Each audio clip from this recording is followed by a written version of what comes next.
On this episode of the podcast, I have with me Peter Kapoor. He is the head of data governance and data quality at CarMax. We're going to be talking about data governance for data offense. I know a lot of times data governance has an image and view of being a defensive position. We're going to talk about Peter and see his views of what the differences are and how do you combine the strategies? Obviously, he's an expert, and I'm excited to have him on to talk about data governance.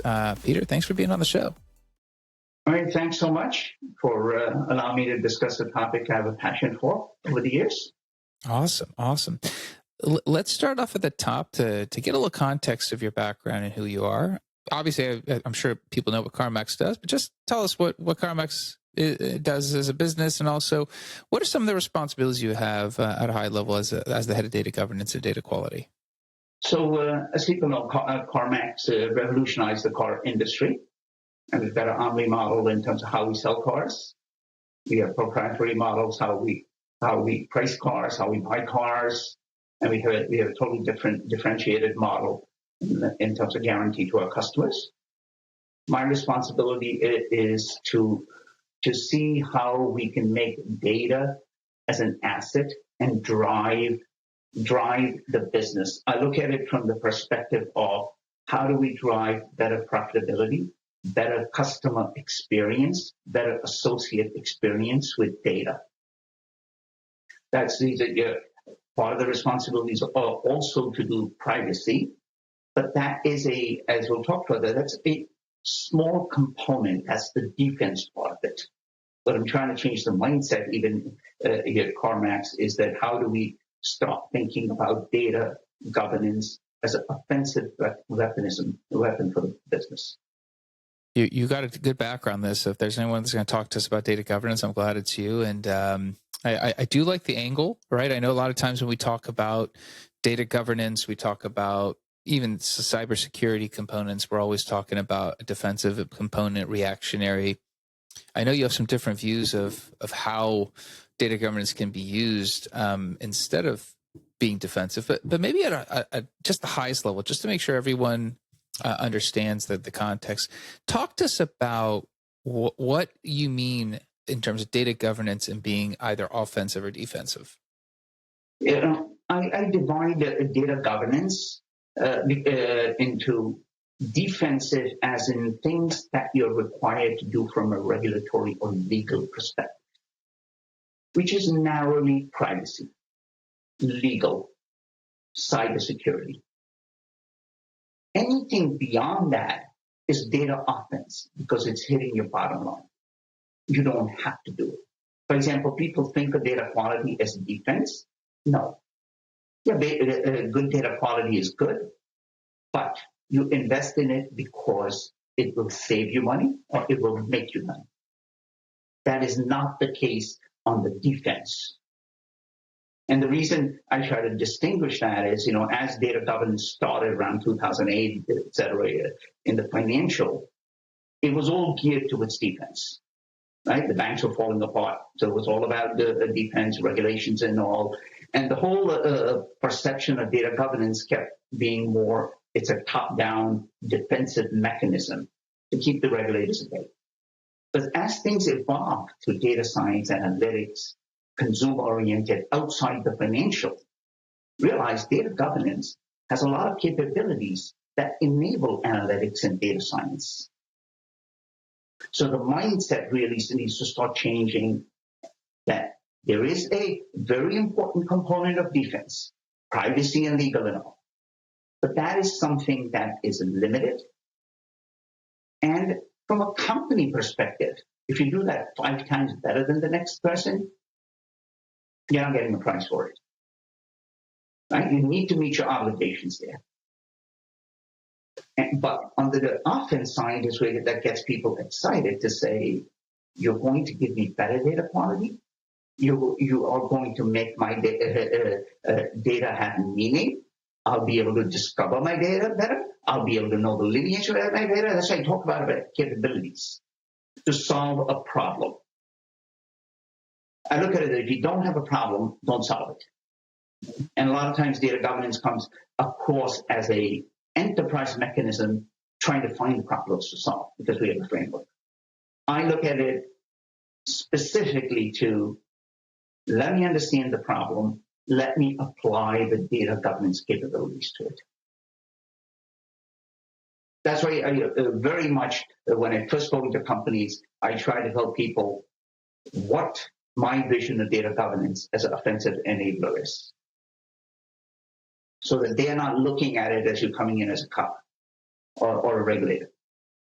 So you mentioned data quality, and I guess your title has both data governance and data quality, and you mentioned obviously the offensive opportunity is better quality data, which obviously the data science and the BI and analytics teams are all going to take advantage of. When you're looking at, let's say, where data quality sits within the context of companies and where data governance sits, how close do they sit with each other?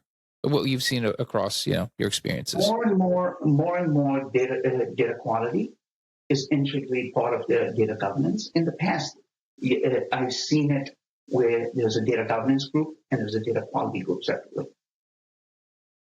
The reason you do data governance, one primary reason, is data quality. Data quality makes your data governance tangible. Otherwise, data governance becomes a set of policies and procedures. I guess when you look at opportunities, right? So data quality obviously is a problem for organizations. And you see, obviously, the reason why people start data governance, right? I mean, GDPR, CCPA, I mean, these are common reasons why people start into the governance component to be, have the label that they've done it and they've done it right. And they're abiding by the policies. The shift from defense to offense, or the mindset shift, is that common? How do you have that conversation? Where do you start? Because a lot of people, obviously, when they think about governance, think about these privacy laws, and they're like, well, we got to be compliant. So we got to put that, tick that box. But you have to tick the box. But that's why I distinguish it. It's not one is more important than the other. You have to say data governance is beyond the defensive. You can't take the mindset of defensive to offense. Even during defense, my mind always is, if we meet the laws, we meet the regulations, we meet the legal, how do we leverage our data? It's a mindset shift versus, let me lock my data down, no use it. I look at it from an aspect, how can I use the data while ensuring that we meet all the regulations? And the offense side, what you're really looking at is the difference between the mindset of defense and offense is when you're going defense, it's a top-down view. You're telling people you must do this, right? So you don't have to motivate people per se.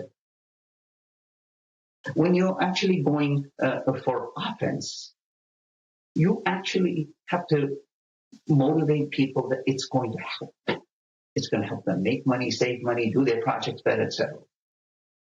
So that mindset has to be a partnership, collaboration, not top-down.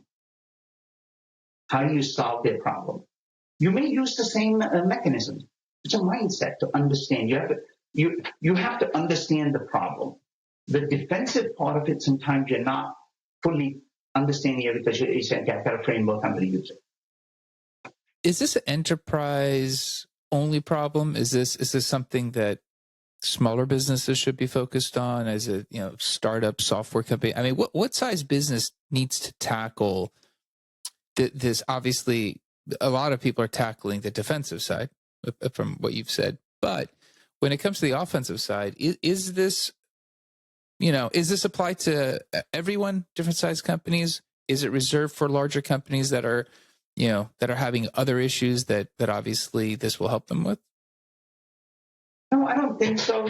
But I think larger companies, because they have larger budgets, can optimize their spend on data governance by thinking of it more. How do I do things versus how do I not do things? How do I enable the business by using data governance? Smaller companies don't have that luxury of perhaps spending a few $1,000,000 and saying, yeah, it didn't work. They don't have the luxury. But I think it truly is a mindset. And there has been a mindset shift. When it started in data governance, well, then a dozen years back, I was probably the black sheep there. I used to work at DTCC, which was very highly regulated. But I still told them you need to use analytics, so you need to think, how can we use that data? If you're a company and you're listening to this and you're like, well, we've got the defensive side down and this sounds great. We need to have an offensive strategy in play for data quality and the governance piece. Where would that person start? Are there any basic steps, any low-hanging fruit that they should go look at? Where would someone start on this? First thing I would do is don't take your frameworks to your business. You don't want to take the mindset of defensive, which is policy and rules oriented, to your business. You actually want to go there and show them the set of capabilities that you have and understand their data problems. So you have to spend a lot of time actually listening, understanding data problems, digging their data problems, so you're speaking the language and you're coming back and saying, you know what, we can help you with this. But try to keep the terminology of data geeks out of this. And I'm a data geek too, but it tends to, because I'm a big believer in, I've seen people say that the business needs to be data literate. I disagree. They've got a full-time job. Don't send them to data school. We should be going to a business school. So I would say, make sure that you're really speaking the language of the business, even if what you're doing is the plumbing of data governance. And make sure that you are not sticking to a one-size-fits-all regimen. You have to go with an open mind. You're solving a problem. You're not imposing anything. Because I've seen a lot of time people say, I've got this framework, it's going to do so and so. But as soon as you start telling people I've got a framework, the people in the room start saying, wait, they already know what the solution is? They haven't listened to the problem? So that reminds me of this, try to keep away your jargon framework as much as possible. When you talk about, I guess as you're trying to, you're talking about ROI and budgets and how you're going to get it. How you're going to get approval. What are some of the, obviously telling people, data quality is going to improve, their ears perk up. That's good for business. The cost you mentioned, you gotta make the investment. What are some of the compelling, points of establishing that ROI to get that budget approved? I think it's trying to find some tangible value. Where you're improving, maybe you're improving the customer progression. You'll get more customer wins, less time accessing data. You can always quantify that. Perhaps you're not losing customers because of that. So if you can quantify that, and the same thing goes for tools. We as an industry are famous for telling people this is a tool and you must use it. It's more about finding how the tool would solve specific problems. And by that time, you already have the ROI of the problems that are there. Most of the problems you can solve with probably less sophisticated tools, and it takes time. But you can prove that out and then buy tools that are more sophisticated, but with a plan for adoption. And as soon as your reputation becomes that you're looking to actually partner with the business, that budget discussion becomes much easier. I guess the other component to that, you mentioned adoption, and obviously, there's a framework people have to follow, process. When you're looking at the adoption side, maybe talk to us about what you've seen work and where you've seen adoption fall short. Yeah, as I said, I stay away from the framework model as much as possible. That's the standard because